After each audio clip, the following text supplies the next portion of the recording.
ਬਿਸਮਿਲ੍ਲਾਹਿਰਰਹਿਮਾਨਿਰਰਹੀਮ ਤੇ अस्सलाम वालेकुम।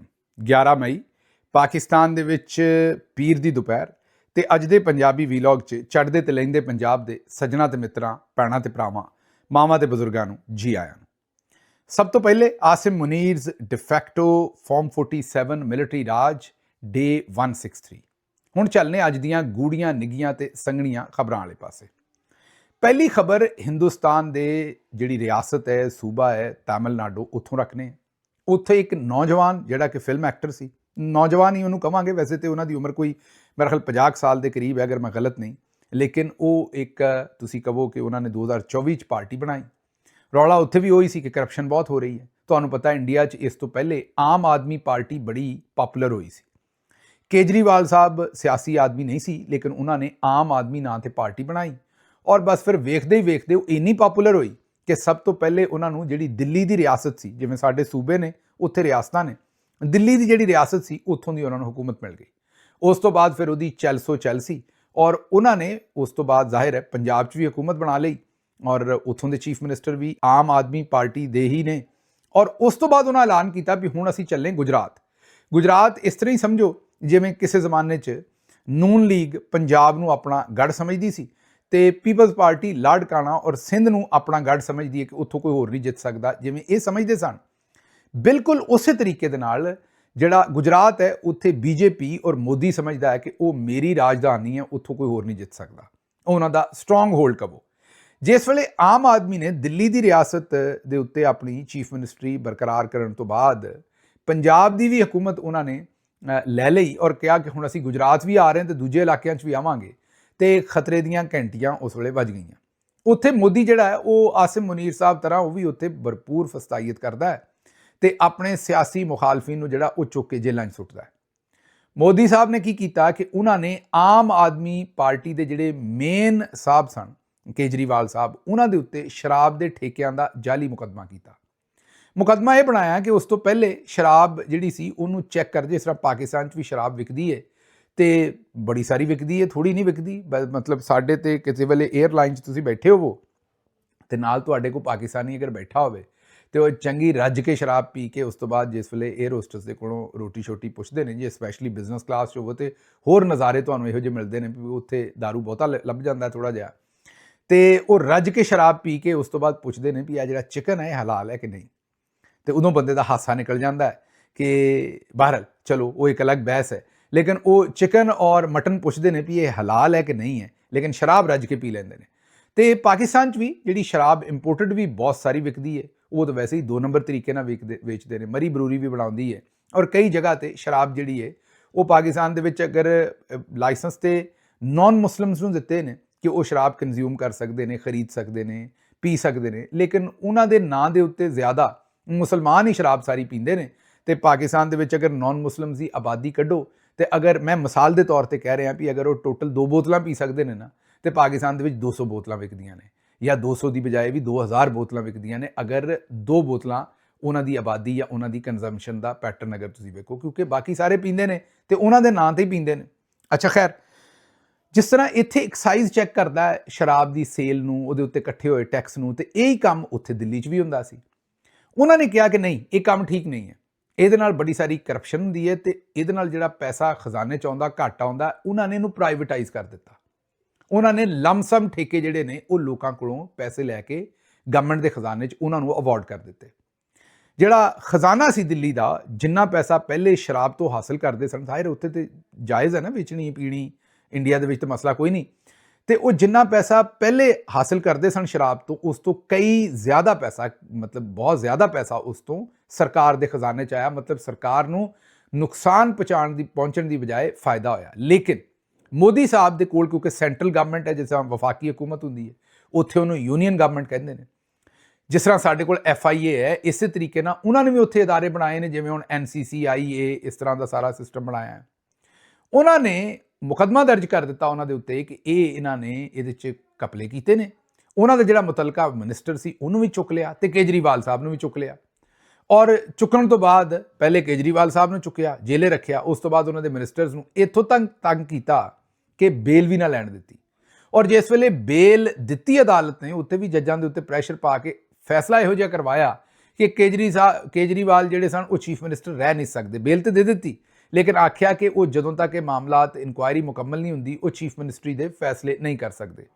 ਇਸ ਸੂਰਤ ਹਾਲ ਦੇ ਵਿੱਚ ਇਹ ਹੀ ਅਸੀਂ ਕਹਿ ਸਕਦੇ ਹਾਂ ਕਿ ਉਹਨਾਂ ਨੂੰ ਮਜਬੂਰਨ ਫਿਰ ਰਿਜ਼ਾਈਨ ਕਰਨਾ ਪੈ ਗਿਆ। ਉਹਨਾਂ ਦੀ ਜਗ੍ਹਾ ਤੇ ਨਵੀਂ ਚੀਫ ਮਿਨਿਸਟਰ ਆਈ, ਲੇਕਿਨ ਥੋੜੇ ਹੀ ਮਹੀਨੇ ਚੱਲਣ ਤੋਂ ਬਾਅਦ ਇਲੈਕਸ਼ਨ ਹੋਇਆ ਔਰ ਉਹਨਾਂ ਨੇ ਉੱਥੇ ਧਾਂਦਲੀ ਕਰਕੇ ਉਹ ਦਿੱਲੀ ਦੀ ਰਿਆਸਤ ਉਹਨਾਂ ਕੋਲੋਂ ਖੋਹ ਲਈ।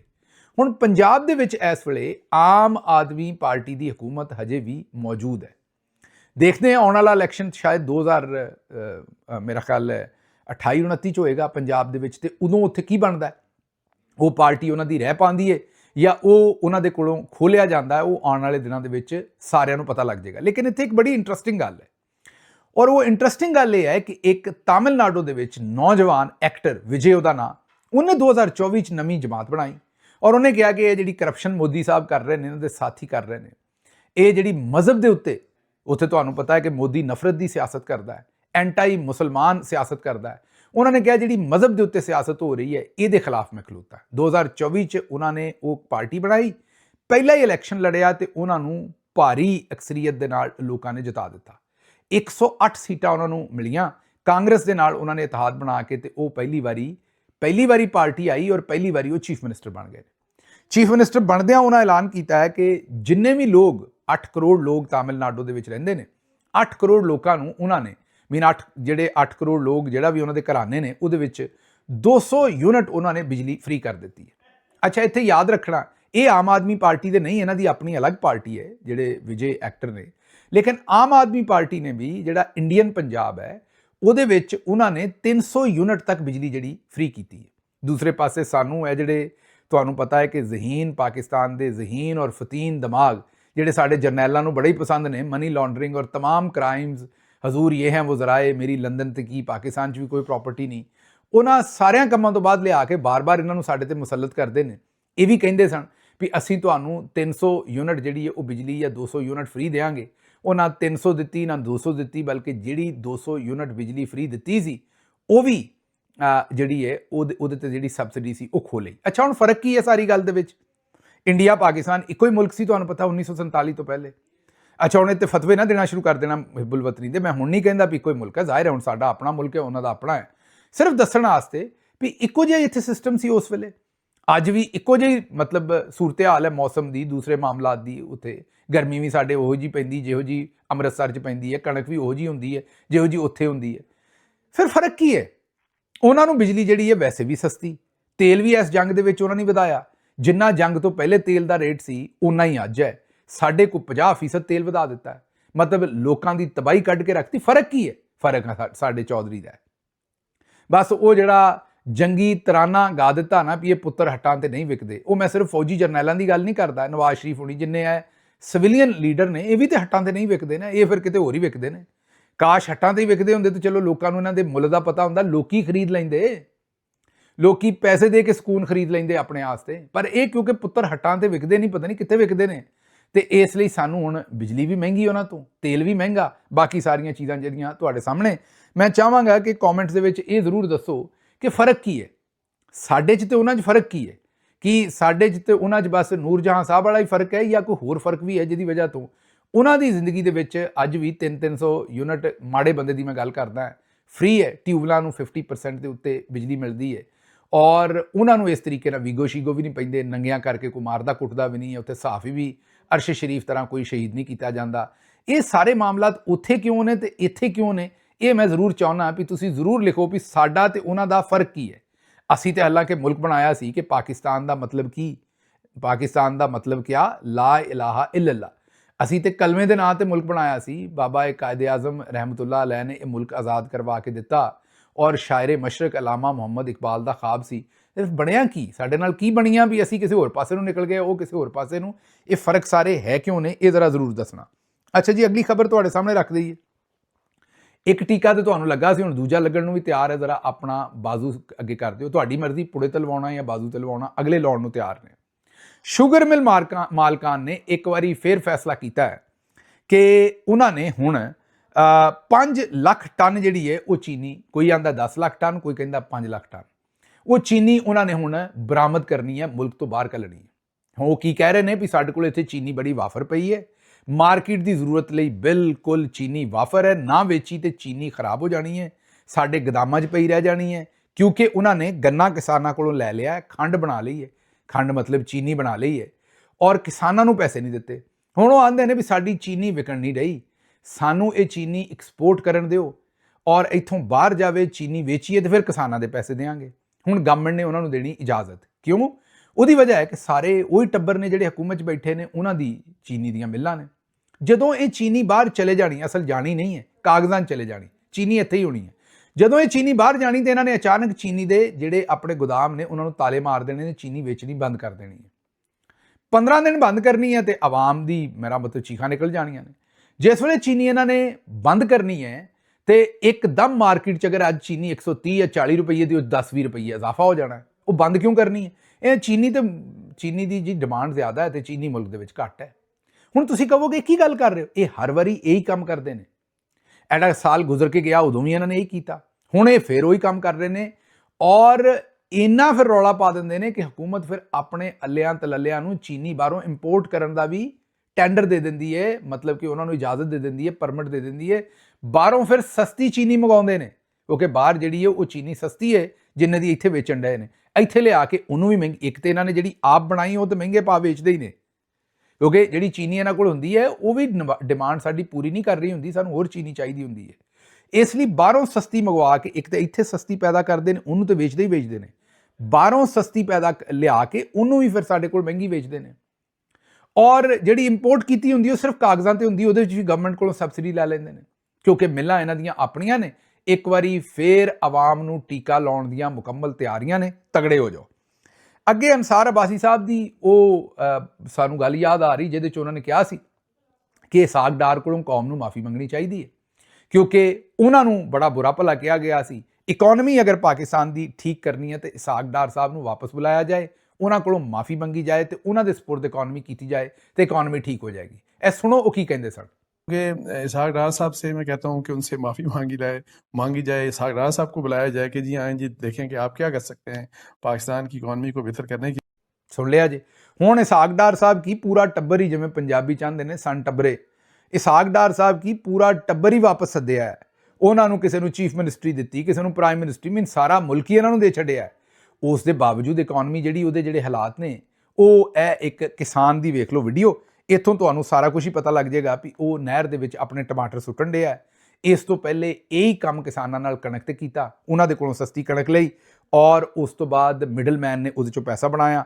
ਹੁਣ ਇਹੀ ਕੰਮ ਜਿਹੜਾ ਉਹ ਕਿਸਾਨਾਂ ਦੀਆਂ ਸਬਜ਼ੀਆਂ ਨਾਲ ਹੋ ਰਿਹਾ, ਦੂਸਰੀਆਂ ਚੀਜ਼ਾਂ ਨਾਲ ਹੋ ਰਿਹਾ। ਕਹਿਣ ਦਾ ਮਤਲਬ ਇਹ ਹੈ ਕਿ ਇਹ ਇੱਕ ਐਸਾ ਅਜ਼ਾਬ ਜਰਨੈਲਾਂ ਨੇ ਪਾਕਿਸਤਾਨ ਦੇ ਉੱਤੇ ਮੁਸੱਲਤ ਕਰ ਦਿੱਤਾ ਹੈ ਕਿ ਦਿਹਾੜੀਦਾਰ ਵੀ ਮਾਰਿਆ ਗਿਆ, ਜਿਹੜੇ ਬਿਜਲੀ ਇਸਤੇਮਾਲ ਕਰ ਰਹੇ ਨੇ ਥੋੜੀ ਜਾਂ ਜ਼ਿਆਦਾ ਉਹ ਵੀ ਮਾਰੇ ਗਏ। ਗੈਸ ਦੀਆਂ ਕੀਮਤਾਂ 1300% ਜ਼ਿਆਦਾ ਹੋ ਗਈਆਂ ਨੇ। ਔਰ ਇਹ ਅੱਗੋਂ ਦੋ ਖਬਰਾਂ ਸੁਣ ਲਓ, ਇੱਥੋਂ ਤੁਹਾਨੂੰ ਸਮਝ ਆ ਜਾਏਗੀ ਵੀ ਇਕੱਲੇ ਕਿਸਾਨ ਨਾਲ ਇਹ ਕੰਮ ਹੈ ਜਾਂ ਦੂਜਿਆਂ ਨਾਲ ਵੀ ਇਹੀ ਹਾਲ ਹੈ। ਖਬਰ ਜੇ ਇਹ ਸਾਹੀਵਾਲ ਦੇ ਵਿੱਚ ਰਿਕਸ਼ਾ ਡਰਾਈਵਰ ਨੇ ਬੀਵੀ ਸਮੇਤ ਜ਼ਹਿਰ ਖਾ ਕੇ ਆਪਣੀ ਜ਼ਿੰਦਗੀ ਖਤਮ ਕਰ ਲਈ। ਕਿਉਂ ਜ਼ਹਿਰ ਖਾਦਾ? 34 ਸਾਲਾ ਇਮਰਾਨ ਰਿਕਸ਼ਾ ਚਲਾਉਂਦਾ ਸੀ, ਆਏ ਦਿਨ ਉਹਦੇ ਚਲਾਨ ਕੀਤੇ ਜਾਂਦੇ ਸਨ ਔਰ ਚਲਾਨ ਇੰਨੇ ਕਰ ਦਿੰਦੇ ਸਨ ਵੀ ਆਮਦਨ ਉਨੀ ਨਹੀਂ ਸੀ ਜਿੰਨੇ ਚਲਾਨ ਹੋ ਜਾਂਦੇ ਸਨ। ਆਮਦਨ 'ਚ ਕਮੀ ਦੀ ਵਜ੍ਹਾ ਤੋਂ ਘਰ ਦੇ ਵਿੱਚ ਫਸਾਦ ਰਹਿੰਦਾ ਸੀ ਤੇ ਉਸ ਦਿਨ ਵੀ ਘਰ ਦੇ ਵਿੱਚ ਪਹਿਲਾਂ ਲੜਾਈ ਹੋਈ। ਉਸ ਤੋਂ ਬਾਅਦ ਮੀਆਂ ਬੀਵੀ ਨੇ ਮਸ਼ਵਰਾ ਕੀਤਾ ਵੀ ਇਹ ਜ਼ਿੰਦਗੀ ਹੁਣ ਇੰਜ ਨਹੀਂ ਚੱਲਦੀ। ਉਹਨਾਂ ਨੇ ਕੋਈ ਜ਼ਹਿਰੀਲੀਆਂ ਗੋਲੀਆਂ ਖਾ ਕੇ, 23 ਸਾਲਾ ਬੀਵੀ ਸੀ, ਸਮਰੀਨ ਉਹਦਾ ਨਾਂ ਸੀ, ਉਹਨਾਂ ਆਪਣੀ ਜ਼ਿੰਦਗੀ ਖਤਮ ਕਰ ਲਈ। ਮੈਂ ਹੈਰਾਨ ਹਾਂ ਤੁਹਾਡੇ ਤੋਂ, ਮੈਂ ਹੈਰਾਨ ਇਸ ਤੋਂ ਹੈ, ਮੈਂ ਕਿਸੇ ਦੀ ਜਿਹੜਾ ਚਲਾ ਗਿਆ ਮੈਂ ਉਹਦੀ ਕੋਈ ਤੋਹੀਨ ਨਹੀਂ ਕਰ ਰਿਹਾ, ਅੱਲਾ ਮਗਫਰਤ ਕਰੇ, ਲੇਕਿਨ ਤੁਸੀਂ ਪੁਰਅਮਨ ਇhtਜਾਜ ਕਿਉਂ ਨਹੀਂ ਕਰਦੇ? ਬਾਹਰ ਕਿਉਂ ਨਹੀਂ ਨਿਕਲਦੇ? ਕੋਈ ਟਮਾਟਰ ਸੁੱਟਣ ਡਿਆ ਨਹਿਰ ਦੇ ਵਿੱਚ, ਕੋਈ ਆਪਣੀ ਜ਼ਿੰਦਗੀ ਲੈਣ ਡਿਆ, ਉਹ ਬਈ ਤੁਸੀਂ ਇhtਜਾਜ ਕਰਨ ਲਈ ਬਾਹਰ ਨਹੀਂ ਨਿਕਲਦੇ ਤੇ ਇੱਥੋਂ ਤੱਕ ਪਹੁੰਚ ਜਾਂਦੇ ਹੋ ਦੂਸਰੇ ਪਾਸੇ। ਇਹ ਜਿਹੜਾ ਅਜ਼ਾਬ ਤੁਹਾਡੇ ਉੱਤੇ ਮੁਸੱਲਤ ਹੈ, ਜਦੋਂ ਤੱਕ ਇਹਨਾਂ ਦੇ ਖਿਲਾਫ ਆਵਾਜ਼ ਨਹੀਂ ਚੁੱਕੋਗੇ ਤੇ ਤੁਹਾਡੇ ਮਾਮਲਾਤ ਜਿਹੜੇ ਨੇ ਉਹ ਅੱਗੋਂ ਠੀਕ ਨਹੀਂ ਹੋਣੇ। ਅਗਲੀ ਸੁਣ ਲਓ। ਪੈਰਾ ਫੋਰਸ ਦੇ ਇੰਸਪੈਕਟਰ ਨੇ ਪੈਟਰੋਲ ਪੰਪ ਵਾਲੇ ਬੰਦੇ ਨੂੰ ਆਖਿਆ ਵੀ ਅਗਰ ਮੈਨੂੰ ਰਿਸ਼ਵਤ ਨਹੀਂ ਦੇਂਗਾ ਤੇ ਮੈਂ ਤੇਰਾ ਪੈਟਰੋਲ ਪੰਪ ਬੰਦ ਕਰ ਦੇਣਾ, ਮੈਂ ਤੈਨੂੰ ਪੈਟਰੋਲ ਪੰਪ ਚਲਾਉਣ ਨਹੀਂ ਦੇਣਾ, ਮੈਂ ਆ ਕੇ ਤੇਰੇ ਉੱਤੇ ਕਾਰਵਾਈ ਇਹ ਪਾਉਣੀ ਹੈ ਵੀ ਤੇਰਾ ਤੇਲ ਘੱਟ ਹੈ, ਪੈਮਾਨਾ ਘੱਟ ਹੈ, ਜਾਂ ਤੇਰੇ ਤੇਲ 'ਚ ਮਿਲਾਵਟ ਹੈ, ਜਾਂ ਤੇਰਾ ਰੇਟ ਠੀਕ ਨਹੀਂ ਤੇਲ ਦਾ। ਉਹਨੇ ਕਿਹਾ ਜੀ 2-4 ਵਾਰੀ ਰਿਸ਼ਵਤ ਦਿੱਤੀ, ਇਹ ਬਾਜ਼ ਨਹੀਂ ਆਉਂਦਾ, ਫਿਰ ਆ ਕੇ ਬਲੈਕਮੇਲ ਕਰਦਾ ਹੈ। ਇਹ ਹੁਣ ਜਨਾਬੇ ਵਾਲਾ ਉਹਨਾਂ ਨੇ ਐਪਲੀਕੇਸ਼ਨ ਦਿੱਤੀ ਹੈ, ਇਹ ਬਹਾਵਲਪੁਰ ਦਾ ਵਾਕਿਆ ਹੈ ਔਰ ਉਹਨਾਂ ਨੇ ਡਿਪਟੀ ਕਮਿਸ਼ਨਰ ਨੂੰ ਇਹ ਪੈਰਾ ਫੋਰਸ ਦੇ ਅਫਸਰ ਦੇ ਖਿਲਾਫ ਜਿਹੜੀ ਹੈ ਉਹ ਐਪਲੀਕੇਸ਼ਨ ਦਿੱਤੀ ਹੈ। ਲਾਹੌਰ ਤੋਂ ਜਰਨਲਿਸਟ ਇਹ ਦੱਸਦੇ ਨੇ ਕਿ ਲਾਹੌਰ 'ਚ ਦੁਕਾਨ ਖੋਲ੍ਹਣ ਦਾ ਜਿਹੜਾ ਰੇਟ ਹੈ ਉਹ ਪੁਲਿਸ ਦਾ 2 ਤੋਂ 3 ਹਜ਼ਾਰ ਹੈ ਤੇ ਪੈਰਾ ਫੋਰਸ ਦਾ ਰੇਟ ਜਿਹੜਾ ਉਹ 20 ਤੋਂ 30 ਹਜ਼ਾਰ ਰੁਪਈਆ ਹੈ। ਮਤਲਬ ਮਰੀਮ ਨਵਾਜ਼ ਸਾਹਿਬਾ ਨੇ ਇਹ ਜਿਹੜਾ ਨਵਾਂ ਮਹਿਕਮਾ ਬਣਾਇਆ ਹੈ ਉਹ ਮਹਿਕਮਾ ਤੇ ਆਪਣੇ ਵੱਲੋਂ ਸਾਨੂੰ ਇਹੀ ਦੱਸਿਆ ਸੀ ਵੀ ਆਵਾਮ ਦੀ ਆਸਾਨੀ ਲਈ ਬਣਾਇਆ, ਲੇਕਿਨ ਅਸਲ ਦੇ ਵਿੱਚ ਇੱਕ ਹੋਰ ਮਹਿਕਮਾ ਲੋਕਾਂ ਦੇ ਉੱਤੇ ਮੁਸੱਲਤ ਕਰ ਦਿੱਤਾ ਹੈ ਵੀ ਉਹ ਉਹਨਾਂ ਦਾ ਖੂਨ ਚੂਸੇ ਤੇ ਉਹਨਾਂ ਨੂੰ ਮਜ਼ੀਦ ਉਹਨਾਂ ਵਾਸਤੇ ਜ਼ਿੰਦਗੀ ਅਜ਼ਾਬ ਬਣਾ ਦੇ। ਇਹ ਜਿਹੜਾ ਕੰਮ ਕਰਦੇ ਨੇ ਭੈੜਾ ਹੀ ਕਰਦੇ ਨੇ। ਦੁਆ ਕਰੋ ਰਲ ਕੇ, ਜੇ ਇhtਜਾਜ ਨਹੀਂ ਕਰ ਸਕਦੇ ਤੇ ਮੇਰੇ ਨਾਲ ਰਲ ਕੇ ਦੁਆ ਹੀ ਕਰੋ ਵੀ ਅੱਲਾ ਮੀਆਂ ਇਹਨਾਂ ਦੇ ਕੋਲੋਂ ਸਾਡੀ ਜਾਨ ਛੁਡਾਏ ਕਿਸੇ ਤਰੀਕੇ ਨਾਲ, ਤਾਂ ਕਿ ਇਹ ਜਿਹੜਾ ਅਜ਼ਾਬ ਗਰੀਬਾਂ ਦੇ ਉੱਤੇ ਹੈ ਉਹਦੇ ਤੋਂ ਸਾਡੀ ਜਾਨ ਛੁੱਟੇ। ਔਰ ਜ਼ਾਹਿਰ ਹੈ ਇਹਨਾਂ ਦੇ ਜਿਹੜੇ ਜੱਦੇ ਅਮਜਦ ਨੇ ਉਹ ਆਸਿਮ ਮੁਨੀਰ ਨੇ, ਹੋਰ ਕੋਈ ਨਹੀਂ, ਤੇ ਇਹਨਾਂ ਸਾਰਿਆਂ ਕੋਲੋਂ ਰੱਬ ਜਿਹੜਾ ਤੁਹਾਡੀ ਜਾਨ ਛੁਡਾਏ। ਮੈਨੂੰ ਉੱਥੇ ਦਿਓ ਇਜਾਜ਼ਤ ਤੇ ਰੱਬ ਰੱਖ।